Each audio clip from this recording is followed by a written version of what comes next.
my Subterror deck profile. To start off with, the name of the deck is Guru Control. So you play 3 Guru, but really the deck should be called Fiendus Control because Fiendus is your Omni Negate, it's your Monster Reborn, and it negates from field or hand, which is pretty awesome.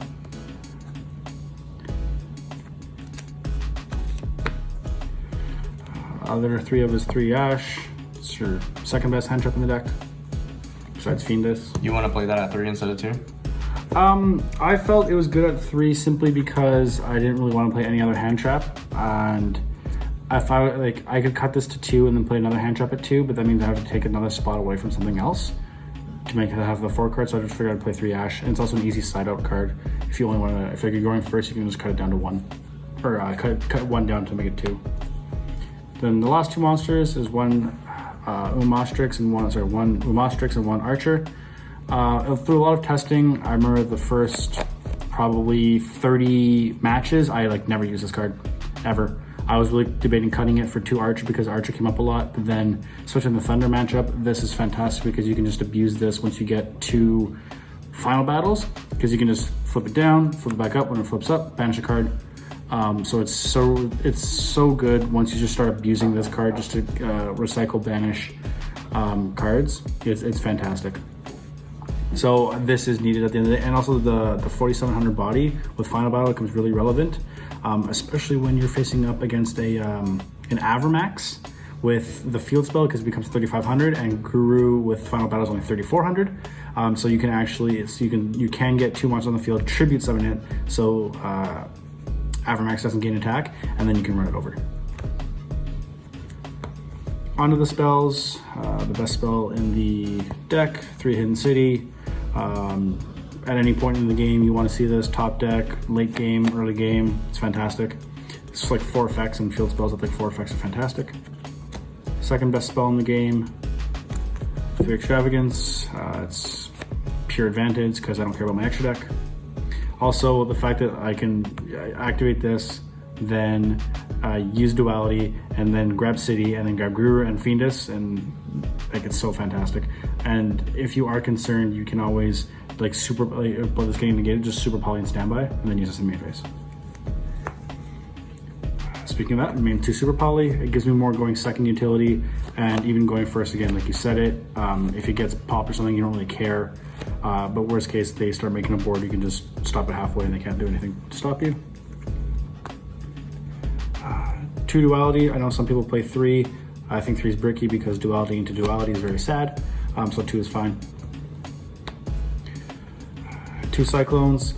These were flex spots for me. These could really be realistically been anything, but I did lose to Mystic Mine of all things at some point because I had 2 Gurus on the field, and so just having main deck back row removal is not a bad thing. 1 Terraforming because you want to see Hidden City as much as possible, and if you have City, you can always play Necro Valley, and this has been fantastic. I have never not had this in my deck. It's always either been 1 or 2. It was in locals, I had cut it down to 1 because it wasn't coming up as often. At the regionals, I should have put it to 2 because at regionals you play more meta decks, and especially the Toronto regionals, which is typically more meta than some other places, Necro Valley hurts a lot of the meta, and again, it forces them to out this before your back row. Onto the traps. 3 Judgment. I'm just going to cover this one because it's not ghost rare. So we'll do that. Judgment. It just doesn't negate anything. 3 there can be only 1. It was the floodgate ratio was either 2 of this and 2 summon limit, or 3 of this. I was testing summon limit a lot because pure Orcus can now out this fairly easily because they can just summon Mathematician, summon any Orcust, and then go into Phoenix, and there can be only one, doesn't stop anything, but summon limit does. This can be popped by Foxy, but so can summon limit. But if you have both of them, they have to choose between which floodgate hurts them the least, and that's usually pretty challenging. And then if you're the best and you have this plus summon limit plus Necro Valley, then you just win. But 3 of this is fine. Double Impermanence, because again, more utility going second, you can set it going first. Being able to stop floodgates is good too, just by sitting in the same column. Double Crackdown, it's fantastic in this deck. If you can book your opponent's monster that you steal with either Guru or Fiendus, and then once it flip face up, it's no longer under the effects of Crackdown, which means that you can attack with it, you can use effects. I stole a person's Titan, flipped down, flipped it back up, started attacking, so it's a free 3200 body. Obviously stealing Galatea and then making your own Dinkiers over it, stealing their own Sky Striker monster and going over it, it's fantastic. So this is really good.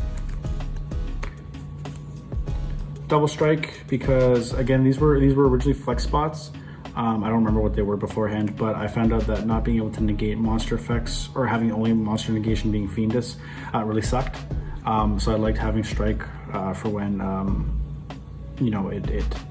for when Judgment wouldn't do anything, and it's great because you can strike something. They're really important, especially like a summon where you would normally waste your Judgment. They would red reboot, and then you can judge with the red reboot because this can't stop red reboot, right? So it's nice to having the extra Solemns. Double Final Battle. This was always the debate between 2 and 3. Because getting rid of this really sucks. So when you're down to 1 or 0 in your deck, it's really unfortunate. But drawing it doesn't really do anything. Like this by itself does really nothing, right? Like you need a Subterror, and even if you have this in Fiendus, it does nothing for you. You can't use Fiendus with this on the field. Fiendus has no flip effect. So this in Fiendus is not great. So you don't always want to open it. You want to search it, so you can have utility. But if you have 2 of them, then you're winning. And the last one is the Metaverse. Obviously for Necro Valley, being able to just chain the Metaverse, activate the Necro Valley, negate whatever they activate in Grave. In worst case, you just use this to search out a hidden city, and then you can just activate it on your turn. That's it for the main deck. 40 cards. Want to keep as consistent as possible. Onto the extra deck. Extra deck doesn't really matter. I think it's also going to be a little bit out of order, but I played 2 of this, 2 of this, 2 of this. So there's the second one. There's the second one of that. And there's that. Super Poly targets, self-explanatory. How often did this one come up? It came up quite often for me, when Orcus players like to overextend or they don't care about Nibiru. It's great. Thunder Dragon players, if they make triple Colossus, you laugh at them. But this was great. At the regional, I used this. An Orcus player had a Long Gear Suit, a Galatea, and a Orcus Nightmare, and I took all 3 of them, and then made that, and all he was left with was a Scrap Recycler, which is a little unfortunate for him. Great for me. So those are that. I obviously played 2 because I still want to try and have some in extra deck when I banish some off of Extravagance. More Super Poly targets, double Mud Dragon, double Chimera, and the other Chimera. This I can see the fear with this one, with Salad players using it to summon their own. I still think it's relevant. I mean, I could probably cut 1 of this to play 2 of these because it covers more, including now with Mathmax being a thing, Marincess not really being a thing, but it's out there. So this we're probably going to see more play as a Super Poly target. And plus this way, because if they don't have a Link monster, if they just have 2 Salad monsters, or even Debug and something, or CR Carver and something else, this can still be effective. Mud Dragon's just a staple for Super Poly targets. The other Super Poly target is 1 Adoration, because Heroes still scares the crap out of me. I can't not. I used to side D barriers for Heroes, but this is fine. You could also do this with Trinity, but this can try something a little more mid. It's only 2 hero monsters. And then these 3. Never made any of these. I never stole a Galatea or Ableton Dean Gearsu. I think Cerberus is needed simply because it's sometimes really hard to add the Nibiru token. And it's a special summon monster in the main monster zone, which means you can pop it with Cerberus. So using your Nibiru and any other monster, which is not that hard, you can at least make Cerberus and pop the token. Phoenix is standard. And then for the side deck, the side deck that I played, I felt it could have been tweaked. Well, looking back on it, definitely tweak. This is the worst card in the game. It's terrible, absolutely terrible. Everyone now plays around this. Like, it's great when no one plays around it, but anyone who's good is playing around this card. I used it once in a very, very suboptimal time, which was probably on my part because I probably shouldn't have used it. So this is terrible. It's absolutely terrible. I would probably cut this card.